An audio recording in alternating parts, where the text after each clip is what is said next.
Welcome back to Catapult Your Business, where we help catapult your business one question at a time.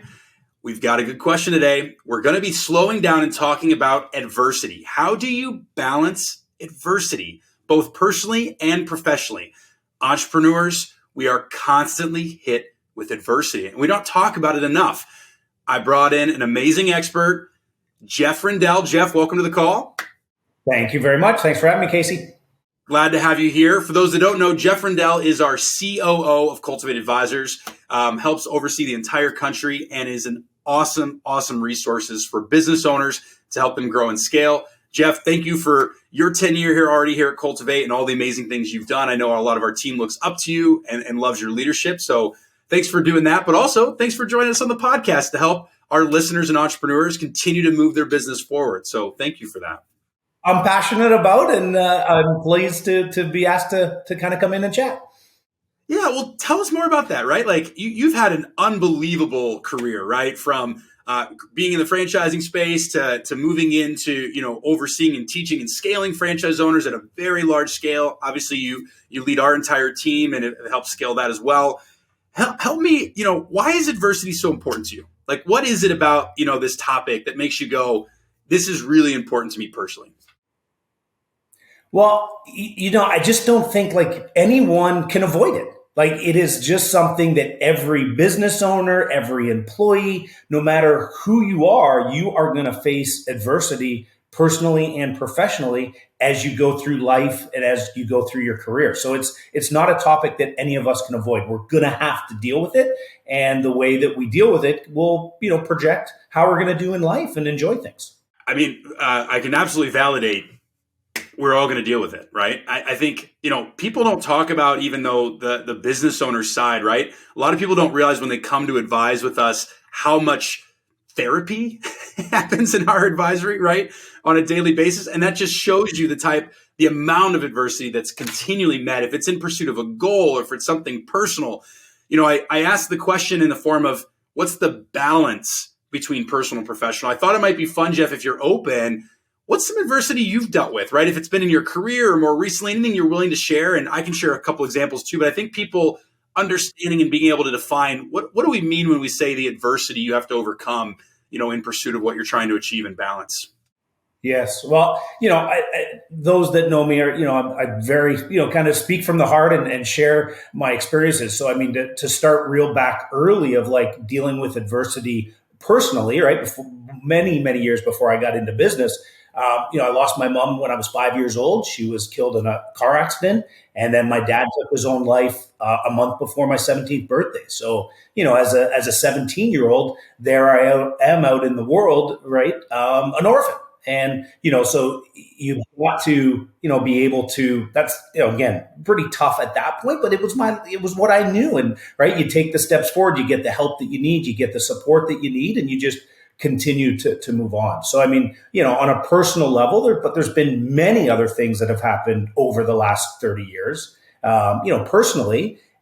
Professionally, I started with CERTA back in 2007. And 4 months after starting my career there, we go into the 2008 recession. So here I am coming into that business. All of a sudden, this 19-month recession hits. I mean, we all experienced COVID and that pandemic together in 2020. And, when we think about that, I mean, there were like 45% of businesses had to temporarily close their doors. There was 11 million business owners that got loans that were forgiven. I mean, those are all, again, adversity that, has happened, for me.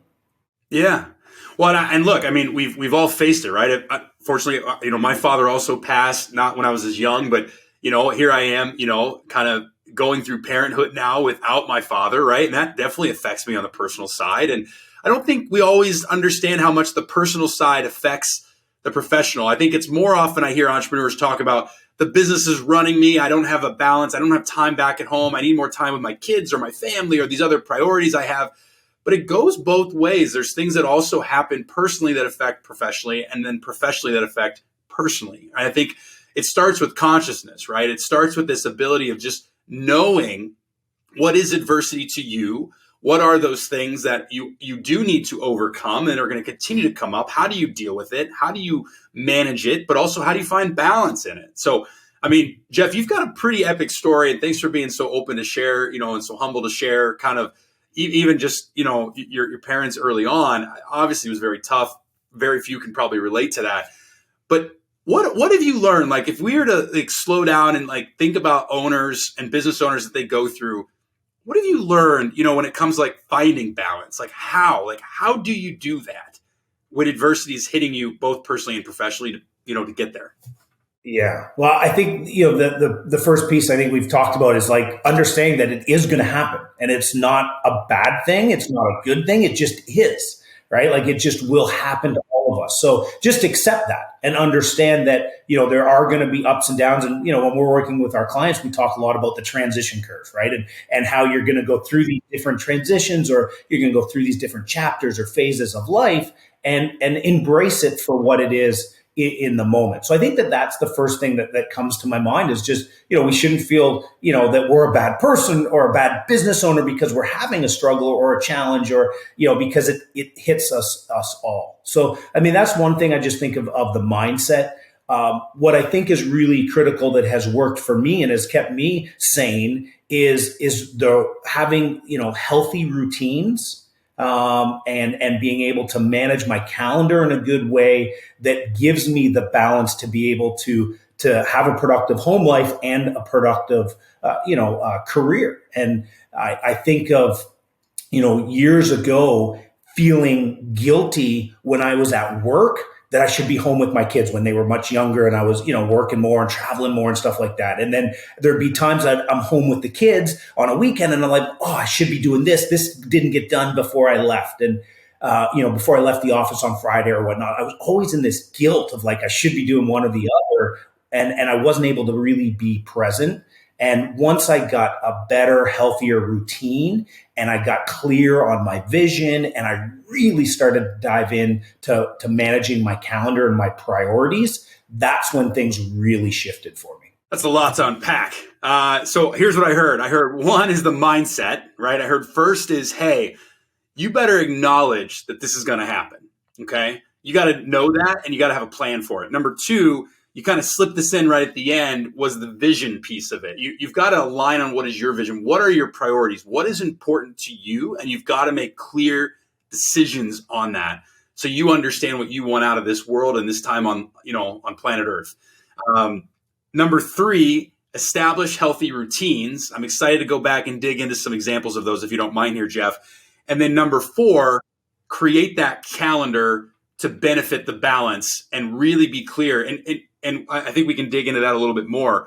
Before we get to some of these other ones, I want to start with mindset. You brought up this transition curve, those highs and those lows. Owners have been known to feel those more than most, in my opinion, in the world, because there are a lot of highs and there are a lot of lows in entrepreneurship. Lots of them. And I know for me personally, one of the ways I've really worked through that mindset is it is a skill. And for people listening in that need to hear this today, it is a skill to teach yourself that when something is going really, really well, you actually put some defenders up and go, I'm not going to get overly optimistic. I hope it continues. Here are some things that could still go wrong, right? And it's almost a skill to force yourself to look to the other side to stay balanced so that you don't crash high. Yeah. And right? To stay humble as well, to stay humble in those times. Right. Great. It's good now. We all know tomorrow could be bad, right? You never know what's around the corner. And then as far as the other way, it's when things are really low, it's probably not as bad as you think it is. So try to find the optimist side. And again, this is an easy thing to do, but very easy thing to say, very hard to do, especially in the moment, right? The reflection time is a little easier. So I think for me, if everybody, a big piece of advice I can give is what I've really tried to develop, and I still think I have so much further I can go on this skill, is just truly trying to stay level set. And that is, don't get so excited. And I always think about sports folks or just other people you see, and you see very, yeah, it was a good game. I know we won, we came back. It's they've almost taught themselves how to stay neutral so that they can navigate all the ups and downs they're experiencing. I don't know. Have you seen that? Have you felt that? Yes, I mean, I think of the, when when you think of that professional athlete, right, that has that mantra or is able to stay. So I would guess, this is my hypothesis, they've had a lot of training and a lot of coaching on it, because I don't think that is something that just comes natural for us. So I think of like that outside perspective. In the highs, you need someone to be like, whoa, whoa, whoa, like stay humble, my friend. And like, hey, let's look at these other things, right? And when you're down in that low, you need that outside support of someone to say, hey, it's not so bad. Hey, let's get the blinders off. Let's look at the bigger picture. Let's look at how far you have brought this business over the last 3 years. Like, where were you 3 years ago? So for me, I think we can't do it alone. We need that outside perspective, those people that we can trust to be able to help us through those. Are you getting the advice you need for your business from this episode? Do you want to get more than just one question answered and have it customized to you and your business? Well, Cultivate Advisors works one-on-one with thousands of business owners every day. Let them help you scale your business today. Don't just listen to this episode. Take action and go to cultivateadvisors.com to see which advisor you get matched with and receive a free 2-hour business assessment on how you could scale your business to the next level. Act now at cultivateadvisors.com. Well, tell me a little bit about the healthy routines piece. I wanted to dig into that one. What do you have a couple examples that either you do or you've commonly, been able to give as routines to entrepreneurs? I know everybody kind of has their own approach they need to take and it should be customized, but just curious, like what are a couple that you've really found to be helpful for you or others that you've led? Well, I think, for me, what is my morning routine is what I would say I'm most proud of or what I'm most disciplined to. I've read and there's definitely some great kind of closing down your day, and I'll speak to what I try and do, but I'm not as good as that. Still working through that. But my morning routine is the same. So the first thing I do is I get up, and you can see I've got the chair behind me in my office. Yeah, I'll put my AirPods in. I'll sit down and I'll go to my Bible app and I'll listen to the verse of the day, the video, and that's how I start my day to get grounded. And then I pick up, I've got a journal next to me, and I'll just journal, like maybe it's something from that reading or just other things that are on my mind, just to kind of put me at ease for the day and kind of give me that level set. Like this morning, I was writing about gratitude and about, I've met two of our team members, Jay and Dan, last night for dinner locally here. We had a great time, and I was just so appreciative that I had that connection with a couple of those that we work with that are stellar people on our team. So that's where I start. The next thing I do is I go and spend about a half an hour on email. So I make sure that I just kind of get anything that's big that I need to get out to the team or I need to respond to. I just kind of get anything that's high urgent done. And so that's happening between, usually 7:30 and 8 o'clock. And then I have my workout routine. So I've always got a 60 to 90 minute block in my calendar. So for today, we moved this a little earlier in the day. So right after this, I'll be going to the gym, right? I just shifted. So I wouldn't delete my workout block because that's so important to my health and to my balance. So that'll happen. And then I'll come home and it's either a green smoothie or right now I'm on steel cut oats and yogurt and fruit. So it's like that healthy meal after the workout, and then I'm game to get into my day. So that's kind of my morning routine that works really well. What I have tried and have not been as successful is having a closeout part of my day. And what I'm trying to do is it's just 15 minutes at the end of the day where I either do quick meditation using an app or I'll do 15 minutes of a quick yoga series using an app. And I'm probably about 50% hit or miss on that. Sometimes my day runs a little right into my next day, taking my daughter to football or something like that. So that's one that I would like to get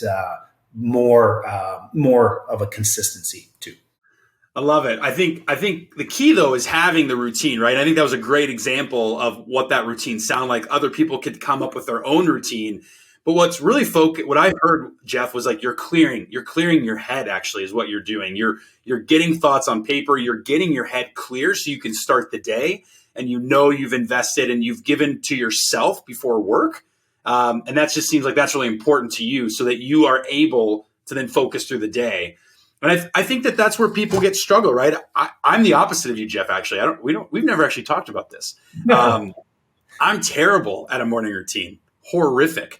But on the post day, I'm lights out in my own opinion, like what I'm doing well at. That's probably why we're a good team. You catch me in the morning and I'm all over the place. And then by the afternoon, I'm like, don't worry, this is where we're at. But for me, I know a lot of owners struggle with this. They struggle to turn off. They struggle to take, this adversity or these things that have come up and not bring it in to the work, at home. Right. And for me, I've got the most simple thing. I take all of my emails and I organize them into a folder. So my inbox is always at 0 before I leave for the day. I put them into a folder and then I go to my calendar and I find, when am I going to get those emails done? When is that going to happen? And I make sure I have enough blocks so I know when they're going to get back. And I communicate with anybody like, hey, I'm behind. You're going to get it back here if I'm going to miss some communication times. I do this every night. And then I have my notebook and I write down everything in my head, every single thing I can think of. And I get it on paper in not really a to-do list, but just a bulleted form. And the reason why is because then the next morning when I start, I always have a little bit of slush time in my calendar to review that and pick right back up. And so if I ever get overwhelmed when I go down, I'm in my home office now, but if I go downstairs, right, and I'm with the kids and I'm like, I can't get something out of my brain, I just say, hey, babe, 1 second. I run upstairs, I write it down, and I run back down. And it just cleared, I'm gone, and I'm present when I'm with my family. And that's hard to do, especially with these things bolted to us, right, at all times.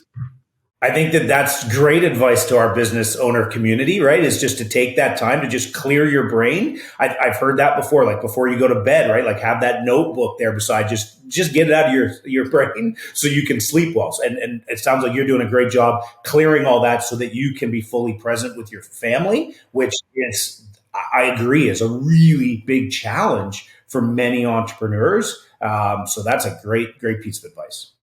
Well, and the last thing I'll share too, before we kind of maybe jump to the calendar, if there's anything else that comes to mind for you on this, I think you hit it earlier. It's that when you want to work through adversity, you need other people to talk to. You talked about this, this person or, shameless plug, Cultivate, right? We do that for business owners, but it is lonely, right? It's lonely to be a business owner at times. And I think there's a lot of owners that might be listening in that don't realize other people feel the same way you feel. And when you have other people to talk to, for instance, I love talking about some of the things I'm dealing with or struggling with my wife. Like I love over dinner, we just kind of have our cadence and, it's usually like, what are the 1 or 2 things that, rocked your world today? And like, oh, wait till I tell you, and we dig in and half the time, she's like the most risk adverse person in the world. Like, doesn't even like entrepreneurship, but she'll say something and I'll go, oh, that's so helpful, actually. I'm like, I just needed to hear that. So it's not always either like an expert or a guru or anything like that. Sometimes it's also just, they don't even have to be an entrepreneur or be able to relate to you. Sometimes it's just being able to voice it and just know somebody else heard it and see their reaction and realize it wasn't that big a deal to them. It's probably actually not that big a deal. Yeah, having some close friends that are business owners or not business owners is huge, that you have that cadence with. Get into a peer group is another option for a business, or create your own. Get 4 or 5 different local business owners together and create your own peer group and mentorship group. There's a lot of ways that you can do it, but it is so critical. Well, and the piece that, people may not be understanding is you all are witnessing one of the most introspective people I've ever met, right? Like, Jeff, you're one of the most introspective people I have ever met in my life. I think that's why you're just an unbelievable leader. And I think, that's why I think Cultivate's so blessed to have you, as the driving force.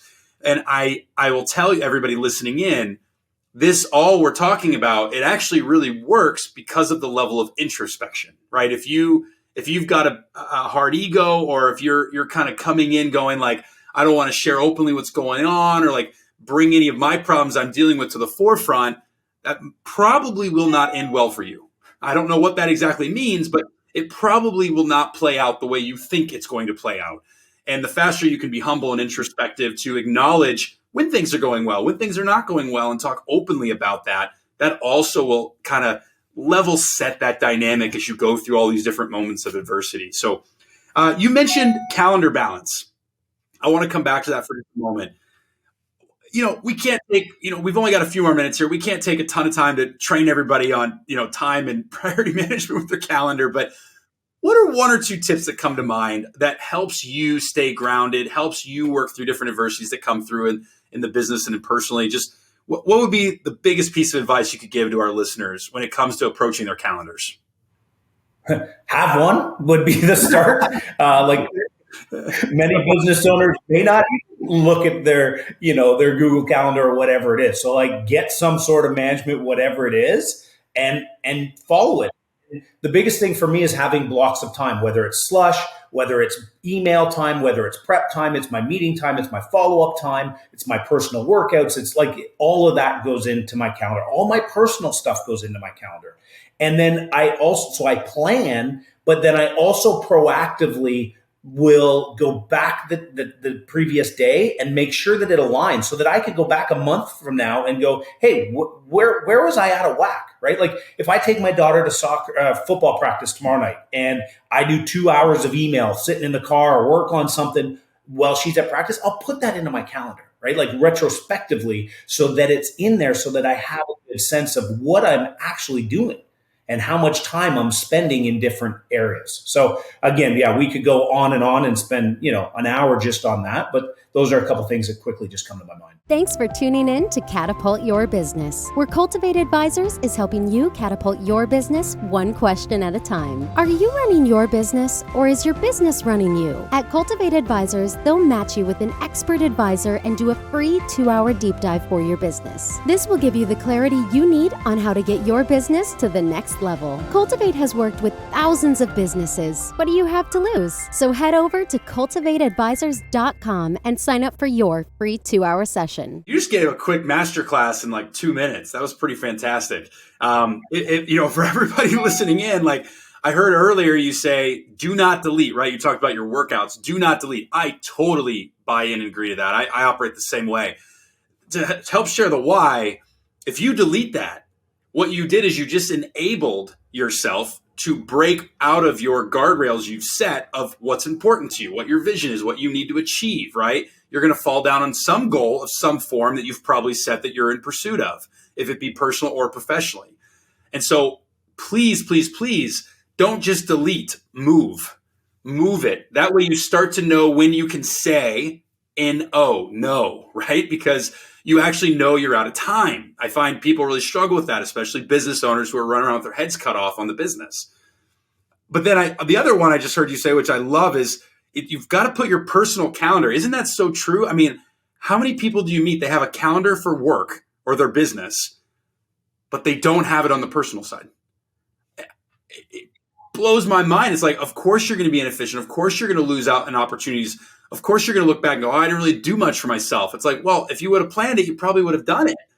So if you want to truly treat personal and your business in grain balance, you've got to respect your personal as much as you respect your business, which means put the rocks in the calendar and know what your commitments are personally and don't let the business interfere. It just has to be a conscious decision that you don't break from. Oh, I love it. And then the third one I got from you there was the review. Always review what's going on because that's what lets you optimize, right? No different than money. If you measure money and where you spend money, you can make different decisions to gain more savings or increase your money. Time is the same way. If you do not measure your time, you don't have the ability to understand where to optimize your time so you can gain more and more value out of the time that you serve. Being better at time management usually means you become worth more financially because you are more efficient on the work. Being better at time, measuring time, allows you to become a better human and better in your personal and enjoy more about life because you're using time the way you want to use it. And that's okay if it's inefficient time that you just want to go blub around and do nothing. Plan it. I'm going to take the whole day and do nothing. Awesome. Like that's what's important to you right now. That's great. Man, what a wealth. What a wealth of knowledge, Jeff. That's fantastic. Thank you. Hey, just curious, before we wrap up here, like what's a couple things you might be able to share with those listening in of how do you take this into your team, right? I mean, I think this isn't just how to lead yourself through adversity. Some of this stuff we're talking about really should trickle down to your team. You have any tips for that or things that you've seen work really well for owners that want to maybe bring this more of like just a mindset or approach as a culture of the business with their team members? Yeah, great question, Casey. I think that, if everything that we're talking about for a business owner, support your team to do the same thing. I think that that's the simple piece is like, hey, help them set up their calendar, help them, have their a good morning routine and have balance, and, just be able to help them, give them the perspective that they're going to go through the transition curve, and where are they getting outside perspective? Can you be a resource for them? And I think, creating a very open, humble culture, creating a culture that, you have open meetings where people can share challenges that they're having and they can get outside perspective and you can problem solve together. So those are, a few things that come to my mind on just like, how can you take this to your team, because they're not, they're going to go through the same challenges. And if you can be mindful of when they're having those challenges at home or at the office to be able to help them, they'll be a better producer for you. I mean, we've seen that. We've proven that in our own company. We've seen that and proven that with many of the other businesses we've advised right through the years. And we continue to see just the life changes that happen when that openness and that culture exists, where people feel like they can share personal adversities they're going through, where they can and they won't be faced with judgment or put the business first, right? I think so often the business is the number one priority of the owner that it comes off that they need to have their number one priority. It's really rewarding as an owner when you start to have what I call shared vision. What are you trying to accomplish in your own personal life? How does that connect to the business's vision? What do you want to get out? What are your goals this year personally, in addition to the business goals? How can we make sure they both get met?